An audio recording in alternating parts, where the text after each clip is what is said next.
দশম শ্ৰেণীৰ বিজ্ঞানৰ দ্বিতীয় অধ্যায় এচিড ক্ষাৰক আৰু লৱণ প্ৰশ্নাৱলী 1 নম্বৰ প্ৰশ্ন দৈ আৰু টেঙা খাদ্যবস্তু পিতলৰ আৰু তামৰ পাত্ৰত থোৱা নহয় কিয় দৈ আৰু টেঙা খাদ্যবস্তু এচিড থাকে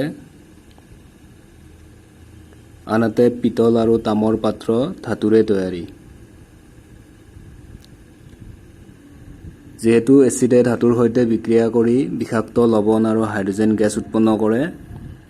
সেয়েহে খাদ্যৰ বিষক্ৰিয়া ৰোধ কৰাৰ উদ্দেশ্যে দৈ আৰু টেঙা খাদ্যবস্তু পিতল আৰু তামৰ পাত্ৰত থোৱা নহয় 2 নম্বৰ প্ৰশ্ন এচিডে ধাতুৰ সৈতে বিক্ৰিয়া কৰিলে সাধাৰণতে কোনটো গেছ নিৰ্গত হয় হাইড্ৰজেন গেছ নিৰ্গত হয় এটা উদাহৰণৰ সৈতে বুজাই লিখা উদাহৰণস্বৰূপে লঘু সালফিউৰিক এচিডে জিংক ধাতুৰ সৈতে বিক্ৰিয়া কৰি জিংক সালফেট লৱণ আৰু হাইড্ৰজেন গেছ উৎপন্ন কৰে দিয়া উৎপন্ন হোৱা গেছটো হাইড্ৰজেন বুলি কেনেকৈ প্ৰমাণ কৰা হয় উৎপন্ন হোৱা গেছটো সাবুন পানীৰ মাজেৰে যাবলৈ দিলে সাবুন পানীত কিছুমান বুদবুদৰ সৃষ্টি হয় এই বুদবুদবিলাকৰ সংস্পৰ্শত জ্বলন্ত মমবাতি এডাল ৰাখিলে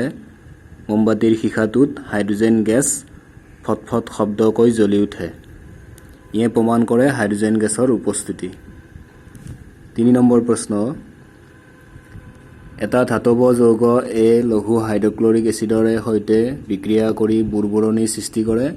উৎপন্ন হোৱা গেছটোৱে এডাল জ্বলি থকা মম নুমুৱাই বিক্ৰিয়াটোত উৎপন্ন হোৱা এটা যৌগ কেলছিয়াম ক্লৰাইড হলে বিক্ৰিয়াটোৰ বাবে সন্তুলিত সমীকৰণটো লিখা সোৱা প্ৰশ্নত কি কৈছে এই এটা যৌগ হাইড্ৰক্লৰিক এচিডৰ লগত বিক্ৰিয়া কৰিছে বিক্ৰিয়া কৰি কেলছিয়াম ক্লৰাইড উৎপন্ন কৰিছে আৰু জ্বলি থকা মম এডাল নুমুৱাই বুলি কৈছে গতিকে জুই নুমুৱা গেছটোৰ নাম তোমালোকে জানা কাৰ্বন ডাই অক্সাইড গেছ এই ক্ষেত্ৰত কাৰ্বন ডাই অক্সাইড গেছ উৎপন্ন হৈছে এতিয়া তোমালোকে ধাৰণা কৰিব পাৰিছা নে এই যৌগটো কি হ'ব পাৰে এই যৌগটো তোমালোকৰ কেলছিয়াম কাৰ্বনেট হ'ব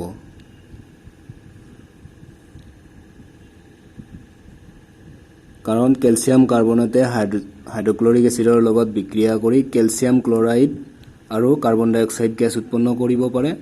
আৰু লগতে পানীৰ অণু উৎপন্ন কৰিব সাধাৰণ সূত্ৰ মতে পানীৰ অণু উৎপন্ন কৰিব কাৰণ তোমালোকে পাইছা ধাতৱ কাৰ্বনেটে এচিডৰ লগত বিক্ৰিয়া কৰি লৱণ কাৰ্বন ডাই অক্সাইড আৰু পানীৰ অণু উৎপন্ন কৰে এতিয়া সন্তুলিত কৰো আহাচোন তোমালোকে বিক্ৰিয়ক আৰু বিক্ৰিয়াযুক্ত পদাৰ্থবিলাকৰ সংখ্যা হিচাপ কৰি ল'বা তোমালোকে চোৱা কেলছিয়াম বাওঁফালে এটা আছে সোঁফালেও এটা আছে কাৰ্বন বাওঁফালে এটা আছে সোঁফালে এটা আছে অক্সিজেন বাওঁফালে তিনিটা আছে সোঁফালেও তিনিটা আছে